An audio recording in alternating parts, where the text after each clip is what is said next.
everybody, it's Romania Black, and we are on episode 14 of The Great Pretender. And I feel like Netflix spoils just a little teensy bit, and I only say that because as I went to click on today's episode, it was the very last episode of season 1. Now, obviously, this entire 24 episode series is one season, but much like they did with Spy Family, they split it into 2 cores, and this was the last episode of the first core for season 1. So I'm like, well, okay, this is the last episode of Snow of London of case 3. So basically episode 15 is going to start a new case, which we kind of suspected it would be 15, 16, 17, 18, although that's one, I figured we'd have one more episode for this case, but I'm okay with it. I feel like we've done a lot in the last few episodes to set up Thomas and Cynthia's relationship, how Coleman is involved. There's going to be this fake auction so that they can try to auction off this fake version of Snow in London that Thomas is recreating. And so there's all these different elements being set up, but I'm very curious to see how it will go down. But apparently this is the last episode of the case, so we think, before the new second core will start. Now, will we have a new ED? Will we have a new OP? I don't know. We'll find out. But I am pretty excited to see how everything is going to go down in this. And if Coleman is actually... So far, all the cases have worked out. But the big question is, one, how is this case going to go down? We're assuming it's going to be a success somehow, and that Makoto is going to get his money back. But also, what is going to be the end result? Is Cynthia going to leave the group and go be with Thomas? How's that going to work? Or is she going to let Thomas go? Or is Thomas going to be like, hey, we need to move on? Or is Thomas going to join the group? We don't know, right? I don't picture Thomas joining the con artist group, even though he's an artist himself. But that ring, is it going to just be left behind? What are we going to do with that? So there's all this unresolved story between the two of them. And Makoto is doing his best to be both therapist and matchmaker. So it leaves us asking, how is this going to go down? So I was really excited. But yeah, the moment I clicked on this episode for today, and it was just the last one in the first part, I'm like, okay, this is the halfway point of the series. This is going to be probably the last episode in this case. That's fine. What all are we getting? So I'm really excited, y'all. I hope you all are as well, but we're not going to waste any more time. We are going to dive into episode 14 of The Great Pretender, and we are going to do that here in 3, 2, 1, and let's do this.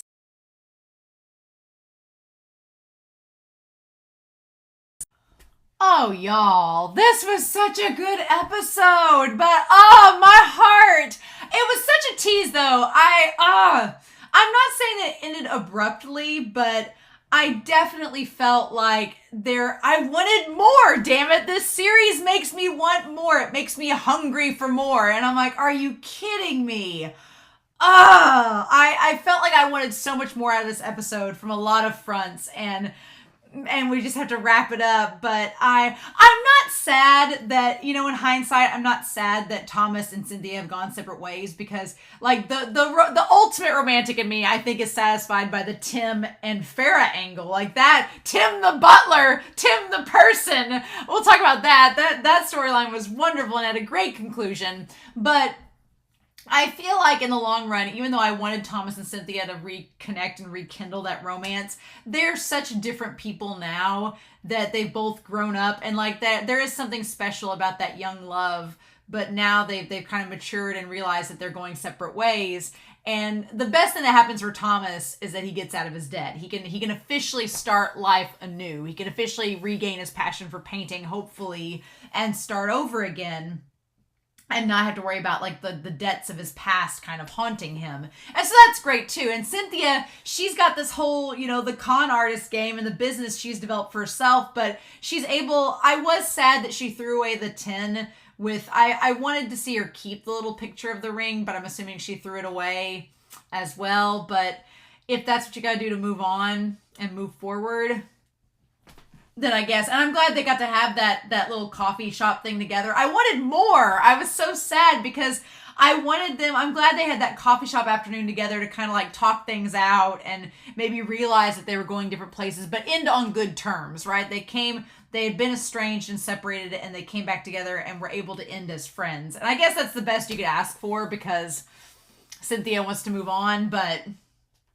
also, I'm like, Laurent, why are you like bringing all these people together to help solve their traumas? What about your own? Because Laurent clearly has some inner demons that he needs to work out. And Makoto is a full-blown therapist / matchmaker. So is that why Makoto's here, to help Laurent through his problems?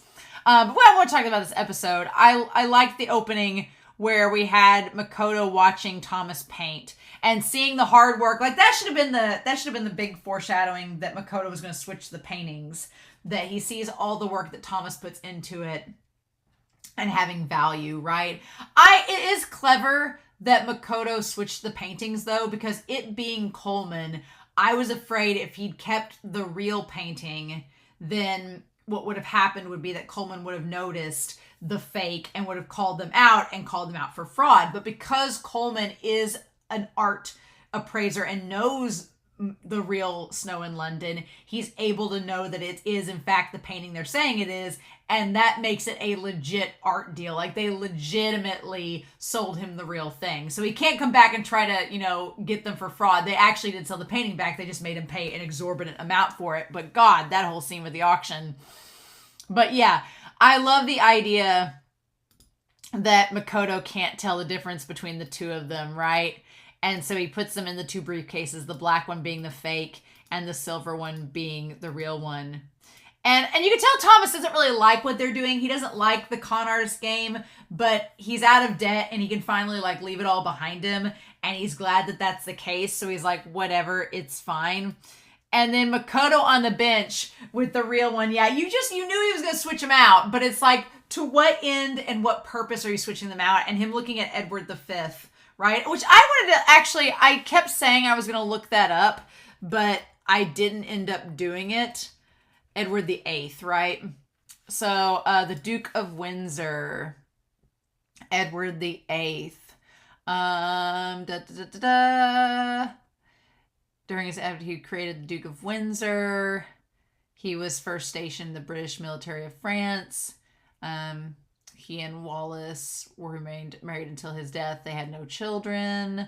As the Prince of Wales during World War I. I'm sure all of you in the comments will talk about him in the comments down below. Interesting. There's like a whole big segment. I should have researched him more, but I'm sure you all in the comments will tell me the importance of Edward VIII, because my history is not the greatest, as many of you watching Vinland Saga will note. But yeah. But so the whole thing with the art auction for James Coleman, the idea that Abby has been videotaping this the entire time, right? She's been like taping it on her little thumb drive microphone, saying he's not worried. I gave firm instructions to buy it at any cost. And so I like that Abby says, well, I know it's Farrah, but will she have enough funds? And then we cut away. I love that that comes back to haunt him later, because we cut away and don't see what he says, but we see him smile. So we know he's like, oh, she'll pay whatever. And then we find out that he's like, oh, well, I'll just have sex with her and she'll give me all the money that I want. And that's all it took for Farrah to realize she was being used. Ugh. And then Tim's such a catch. Good on him. He's like, the cash conversion's still in progress. And I love that he's like, with all due respect, like, he's just like, he's such a catch. He's such a handsome guy. And he's like, I've served you for 35 years. Like, since she was probably in her 20s. Like, they're probably these two older people in their 50s. And he's just like, look, man, with all due respect, I've served you. And he's like trying to be kind to her and tell her about, he's like, I apologize. He's like, we'll start with the unnecessary real estate then. And they just like sell all the fortune. Like, and the thing about it is, at the very end, all of her stuff is taken away. And she's like, I'm all alone now. And then he's like, I'm here. And I'm like, the romantic in my heart is like so satisfied by that moment. I was like, Tim the person. I freaking love it. And yeah, they wiretapped everything. And the thing of it is, like Laurent, he wanted 70 right off the bat. He's like, let's take her for 70. And Kudo is like, whoa, if she backs out, we're gonna lose everything. Let's not go crazy. But Cynthia, she like knows what Coleman's done to Thomas, and she's like, no, let's do 70. And Laurent's like, that's my girl. I was thinking the same thing. He's like, what do you think, leader? She's like, she's a pitiful lamb being used by Coleman. We should let her off with 70. He's like, she has such a big heart. And so then Abby has the recorder. Oh, nice. So all of this is leading back. There's like little bits and pieces in the episode leading up. Abby has the recorder with how he's using her recorded on it. Nice. Okay. And so Cynthia says, I contacted him, so try to do well. And she's like, this will be a proper wake-up call. So she contacted Tim. Okay. And she's going to show Tim what he said, what Coleman said about her to get Tim to be on board with helping them. Oh, nice. That all makes sense. But yeah, Coleman's just sitting there with his head in her lap, being like, oh, we're about to get my beautiful piece of art. Like, he doesn't care about her at all. He just wants this materialistic painting to complete his perfect exhibit. I love at the end that they made it the Farrah exhibit. They like the Farrah Brown exhibit. They like made it a museum exhibit there. I like that. But yeah, and so we see them all traveling together to this castle out in the middle of nowhere, where I love that Kudo is a Yakuza and he's like wearing Japanese wedding attire. Like, it's not really Yakuza gear at all, but because these are white folk, they don't get it. And then Kim is like the leader of this like red dragon. He's like, oh, Ella, I do love Kudo's like the little pointy beard and everything. It's like, yeah, he's not dressed like a Yakuza at all. And then we see Chairman Song from Seoul's Red Dragon Society. Like, she's not even Korean. Like, what the heck? Oh my gosh. And then I like how Farrah starts to get a little bit nervous. She goes, are these guys all in the mafia? But Coleman doesn't care because Coleman's dealt in these shady affairs before. It doesn't bother him. He's just after the painting. And they don't know Makoto, which is kind of funny. So they wouldn't be suspecting of him. And then that's when Abby shows Tim the clip. Yeah, from Coleman. Nice. Okay. Man, Farrah, June was busting out all over. She had all the bosoms out for everybody in that outfit. And I like that Kim and Kudo's job were to talk up the fancy artwork that they have to show that, like Coleman has said before, that he hates the mafia members who just buy artwork for the money and they don't care about the actual value of the art. They just want to say they spent the most to get it. Like, he despises that. So them chit-chatting about it all, he has to cover his nose because he thinks that everything smells bad. It's like, really? And then I love the blue, the blue tone of the auction house. It's, of course, Laurent has to go all out, but the blue that the chandeliers and everything turn, the ring that he has is blue. The gemstone on it is blue. So I'm like, is there a connection to why? Is he, so I think of the Leanne Rimes song, Blue, is he just feeling sad and lonely because this woman has either died or left him? I wonder if she's left him and not died. Because I don't know. It's either she's left him and he's lamenting her not wanting to be around him and he was in love with her, or she died and now he has to live without her. I don't know. I still think he has a crush on Makoto. Absolutely. But I do think that Dorothy was his true love, right? Maybe not. I don't know. I feel like we're about to get backstory in the next half with Laurent, so that'll be interesting. But yeah, we have everybody sitting there, and Laurent comes out saying maybe it's a genuine love of the arts of people that monopolize it for their own appreciation. And Coleman's like, he doesn't know squat, he doesn't know me, but that's exactly Laurent is literally calling Coleman out, and Coleman takes offense. But yeah, the light, this place is where true lovers of art gather. And then we have the music playing, the swell, it's great. The world's greatest unparalleled auction. I like the scales are behind him, show that it's balanced. Great symbolism. I love it. But yeah, and then they have the confetti and everybody's like, oh my gosh, it's so great. And Laurent's like, look what I can do. And Coleman just can't stand it. He's like, what horrible taste. Because, yeah, it's very, like, the fanfare. It's very just informal and smutsy. And Coleman doesn't think it's snobby enough. And then Makoto comes out with the first art piece. And, yeah, granted, he's like, a successful bid would be around 30,000 pounds. And he's like, we're going to start at 100,000. And then people actually start bidding. It's kind of genius because it does so many things in that moment. It sets up the fact that the people there, it gets Coleman agitated because people are overspending on this artwork he doesn't think is worth it. And it also sets up a very realistic aspect of it so that when the snow in London goes for so much, it doesn't seem out of the blue because all the artwork that day has been selling for more than it's worth. So it doesn't seem, suspicious because it's been happening all day. And Kim and the others have been talking about how much it's worth. And so it's like a double-edged sword. It's killing two birds with one stone. It's getting Coleman agitated, so he's going to get worked up when he bids. And it's establishing the precedent that the artwork is going to cost more than he anticipated. So yeah, fun times. And then, yeah, they do that for a while and then just keep on doing different paintings. And he's got like his little monocle and everything. And he's just getting annoyed. And he's like, this money game is in poor taste. It's artistic sacrilege. And I like this. She's like, oh, the snow in London will be fine. It'll definitely be yours. She's like, leave it to me. And that's when the others over there are saying like, it's going to be 50 to 60 million, maybe even 70. And that's when Coleman gets mad and she starts talking about getting more funds.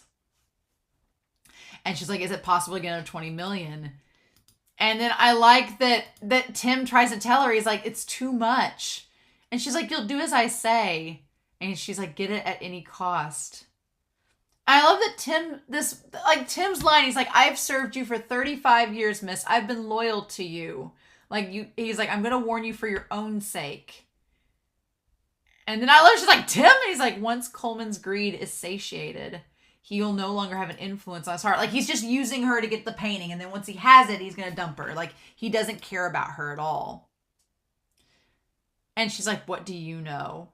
You're just a butler. And that line, he's like, Farah, I'm not speaking as Tim the butler. I'm speaking as Tim the person. I'm like, ugh, my heart. I'm like, he's hot. Why'd you go for Coleman? He was terrible. Obviously, Tim is the better choice. Oh. And then that's when Abby comes up and shows her the clip.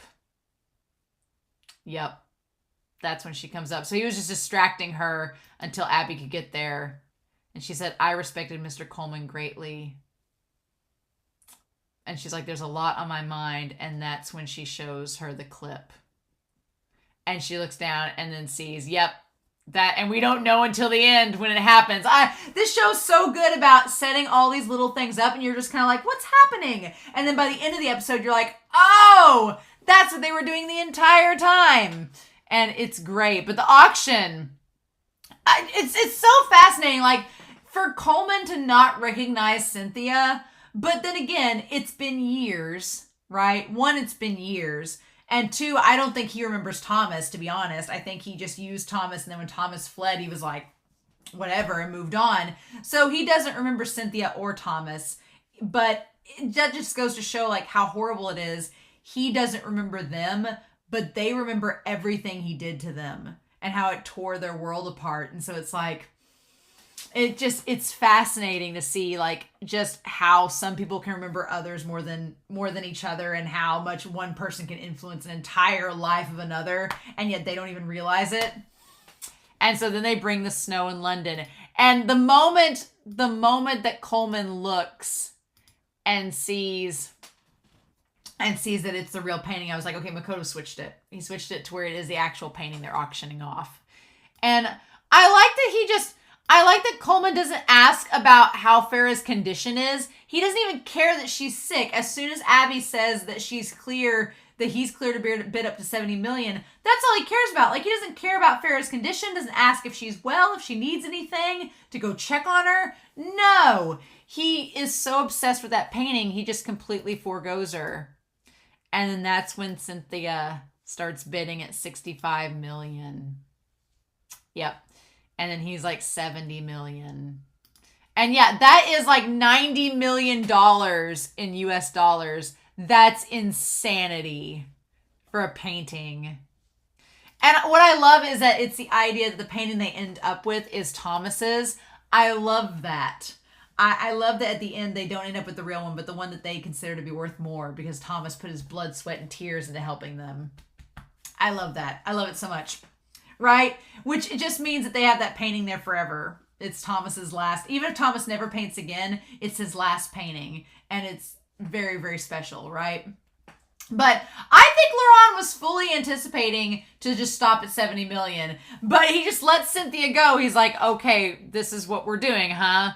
This is how it's going. And even Abby and Kudo and Kim are like, what? What are we doing? And she's like, nah, I'm taking this man to the cleaners. He made Thomas fall into debt and didn't care about him. He deserves to suffer. And I like that Laurent's looking at Cynthia like, what are we doing? We're going to keep going? This is why I can't quit these auctions. I like that Laurent just lets her go. He's like, all right. And then, Cynthia, she's like, I can't wait to hang it in my room so I can enjoy the good-looking guys in front of my Montoya. Like, she flaunts like she's a floozy, and she's like, look at all this. I don't care about the artwork. I just want it sitting in front of me as I, like, make love to all these guys, and this painting has to be in front of it. And that's, like, the most tasteless thing to Coleman. God, I love it. And he's like, he can't stand it. Oh, I love it. And then Makoto, I love that Makoto and Laurent were like, okay, 72 million. We're good. We're going to stop. And then she just keeps going. 75. And he's like 76. Like she just I love that Makoto's like, please stop. I love that both Makoto and Laurent throughout this entire case have had moments where they're both kind of in sync with one another. Whether Makoto wants to admit it or not, they kind of are in sync. And it's actually really amusing. Mm-hmm. There's like 84 million. And then he says 90 million. Uh-huh. And then there we go. Mm-hmm. 95 million. They just keep going. And she flashes back to all the times where Thomas was telling her, like, Montoya paintings are very expensive. We could never afford one. She's like, I'm going to make you bastard, pay for this for what it's worth. 100 million. He's like, we could keep eating canned beans until the day we die and not afford it. Better food would be nice. And she says, but you know, your painting might be that much someday. Yeah, and then that's the point where she's like, I want your painting to be worth as much as a Montoya. And the funny thing is, it's not that one that sells for the amount, but she makes it go. 96 million. And 97. And the ring and everything. Mm-hmm. And Makoto's like, oh dear God. I love Makoto and Abby, all their faces. Like, what the hell? I love Kudo and Kim are like, are you freaking kidding me? And that face from Coleman, like his beet red face. I love Sadamoto's style with him in the beet red face. It's so good. I've never seen Sadamoto do a character like that. I love it. Mm-hmm. And that is 127 million US dollars. So much. That's so much. That's 14 billion yen. And it says 100 million. And then she's like, okay, we've got him. I like Laurent's like, fair enough. Nice. That's 50 million more than we expected. $129 million. Oh my God. And everybody's just like, And then she says, congratulations. And then everybody like claps. And of course he shakes their hand and everything. But like, where's he going to get the money? And then you can see like Kim and Kudo and Abigail and all them at the bottom of the stairs. I love it. And that's when I like Laurent very much. He's like, Laurent very much frames and says, this is your fault. Because he's like, how would you like to pay for this painting since you bought it? And Coleman says, oh, my partner will pay. And she's coming soon. And it's like, well, you're the one who won in the bid in the end. I like that Laurent kind of throws it back like, no, you are the one that won. You're responsible for the money. And he's like, oh, can I call my partner again to see? And he's like, well, you're the one we sold to. I like Laurent keeps going back to that. And he's very calm and collected. Like Like, you bought the painting. It's your money. We need it from you, not your partner. Don't drag her into this. This is all on you. And then he's like, but you're a celebrity, so I'll place trust in your name if you wire the funds today to this bank account. I like that we have, like, Laurent Theory. Yeah, Laurent Theory, art dealer. Uh-huh. And he has his website and everything. I'm like, he's very brave for putting his name out there so blatantly, right? And we'll give you the painting. And that's what I like when he's like, gets to Makoto, he's like, yeah, bring me the painting. And then he shows up with it. And it's the real one. Mm-hmm. And he knows it's the real one. Yep. And he says, every time I see it, it takes me captive. I like that Laurent just kind of looks at him like, really? It's just like a lady in the snow. He's like, okay, like you do you, sir, I guess. I like Laurent's like, and then he says he'll wire it. And then I like that Makoto and them look at each other. I like that Makoto and Laurent look at each other like, beats me. It's just a piece of artwork, but okay. Like, they're like, we can't believe he's actually doing this. And then I like that Laurent says, Cynthia made me feel so nervous. He's like loosened his tie up and everything. And she's like, oh, well, you enjoyed it. They call him 007. He couldn't tell at all. And then that is when Makoto admits it. He'll sell his company and his home, and all he'll have left is his debt and counterfeits. And then of course he tries to get Farrah to open up the gate. I love the symbolism of him like trying to convince her that it's the real snow of London and that's the reason she should open up the gate. And he sticks his head in and he gets his head stuck like he's in a prison, right? But he was trying to get her to buy it from me, like, oh, even half the price is fine. Like half the price was $50 million. So I love that he just wanted her to pay for part of it. Like, what an asshole. He says he's stuck. And they're taking all of the artwork down. And then he's like, I gave firm instructions to buy it at any cost. And they replay the tape. And when it's asked if she'd have enough funds, he says that rundown old woman will do anything if I slept with her. And that's when she ends it. But, oh, I love that Tim's just there. He's like, we carried everything out. And she's like, oh, I see. And he's like, is that okay? She says, yes. And then she says, I'm alone once more. And he grabbed the little tape out of her hand and broke it. I love that. He's like, Farrah, please do not forget that I'm here. My heart. Tim the butler. Tim the person and her. I ship it so much. I want them to live happily ever after. I want him to quit being her butler and be with her. Like, she deserves him. Oh, I love it. I wanted her to like run into his arms and hug him, but instead they just like stare at each other. I'm like, let old people have love, damn it. Let them hug. And so then we have the snow of London. And that's when they go back to the thing. And the girl I love that the girl notices that it's a fake, but she likes it more. I like the girl is able to tell that it's a fake, right? She was able to know, but she'd looked at it every day, so of course she'd know that it was a fake. And Makoto admits they switched it. And Laurent does not seem surprised. Laurent's kind of like, why are we not surprised that you did that? I like that Cynthia's like, what do you mean it's a counterfeit? I like that Cynthia and Abigail are kind of like, huh? And Laurent's just like, look at him. Look at that boy. I feel like Laurent likes Makoto because Makoto at heart is kind of, and when I say romantic, I don't mean like in a sexual way. I feel like Makoto has this romanticism about him, that he has such a good heart and he wants to do right, but he also cares about people and the relationships they have with others. He's a romantic. I'm a romantic. I totally relate. And I feel like Laurent is a romantic as well. He's just kind of like a downtrodden, slightly corrupt romantic, whereas Makoto still has a heart of gold. And I feel like Makoto inspires Laurent a lot and is kind of like a muse to him.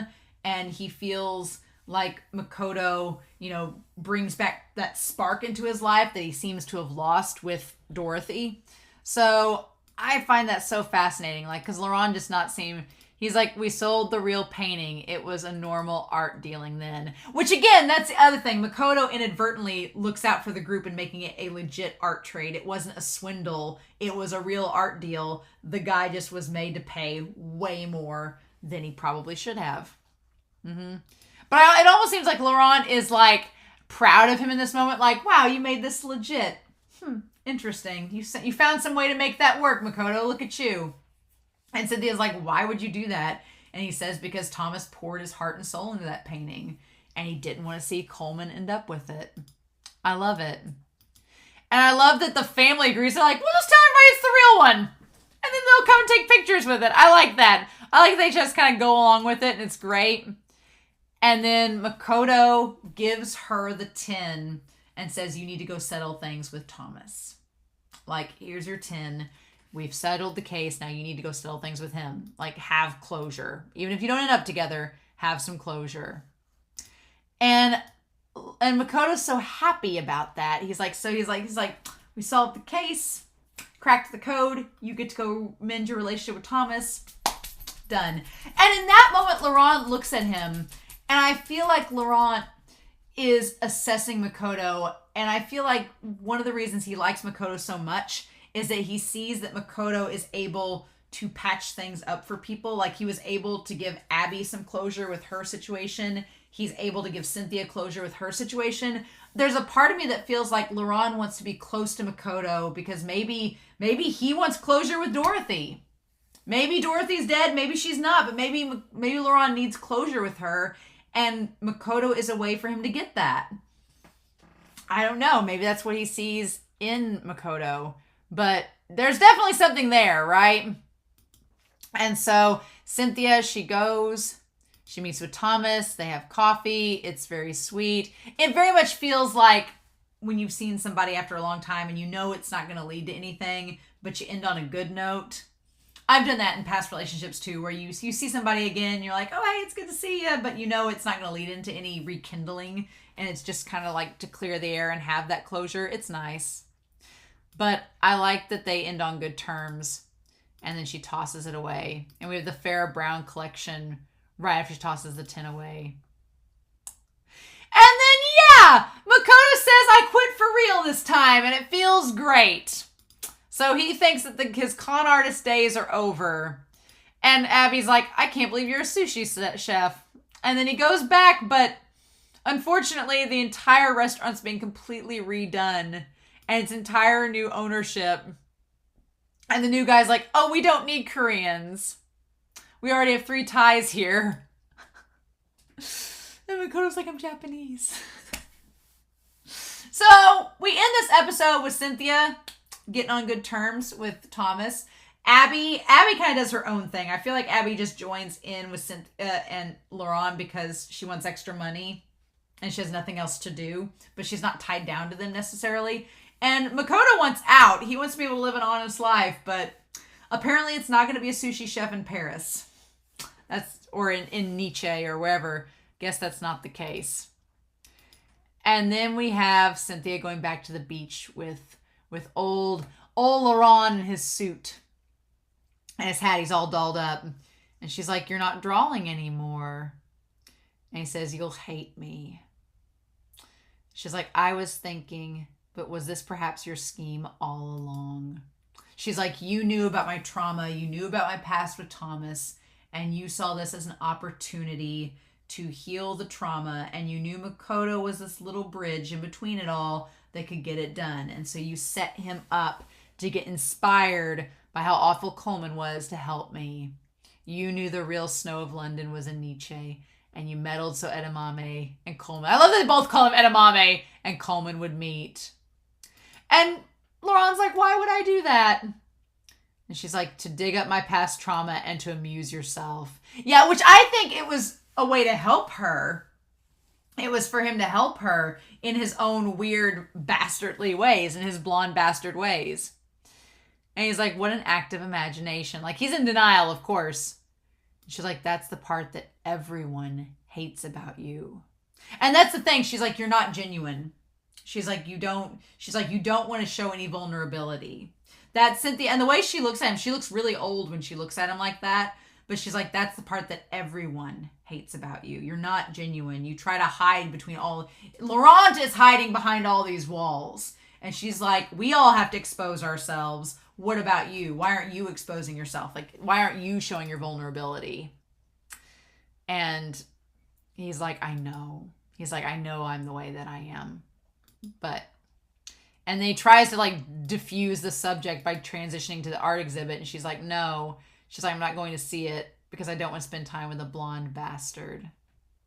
She's like, I don't want to spend time with someone that can't admit their own issues and is hiding behind all of these walls when they're really being self-destructive. She's like, you could have Makoto if you just talk to him. You know that, right? You could do a lot of things if you were just open and honest with yourself. But Laurent does not seem to want to be open or honest with himself. He seems quite happy doing the opposite. And he says, men are such tragic creatures. Right, Dorothy? And then that's where we leave off the episode. Oh my gosh. I'm not ready. Because I feel like we're about to get into Laurent's backstory and I'm not ready. We still have like a half a season left. So, there's a part of me that wanted more with Cynthia and Thomas. There's a part of me that wanted them to get back together. There's a part of me that wanted to acknowledge the ring. There's a part of me that wanted more with Tim and Farah. There's a part of me that I feel like Laurent hides behind so many barriers and walls. And he doesn't want to admit things about himself. And I feel like Makoto has this ability to get people to admit stuff about themselves they don't even acknowledge. So maybe that's going to happen with Laurent in the future episodes to come. I don't know, but this was such a good episode, and it was a very succinct, clean, concise ending to this case. Like, everything worked out really well and in their favor. And I think that's also because Coleman, for being as powerful as he was as an appraiser, wasn't like a strategist or suspicious person like Sam was in the last case. So it kind of worked to their advantage in that terms. He was easier to manipulate than like Sam was in the Singapore Sky case, but I'm curious to know your thoughts down below, what you all thought of this episode. I thought it was great, and I'm sad we're already done with this case. I wanted more, but next episode's starting a new course, so what can we do, right? What can we do? So I'm excited to see what's going to happen. I hope you all are too, but in the meantime, I hope you all have a wonderful week. Please stay safe. Take care. And yes, I will be back very soon with episode 15 of The Great Pretender. Bye.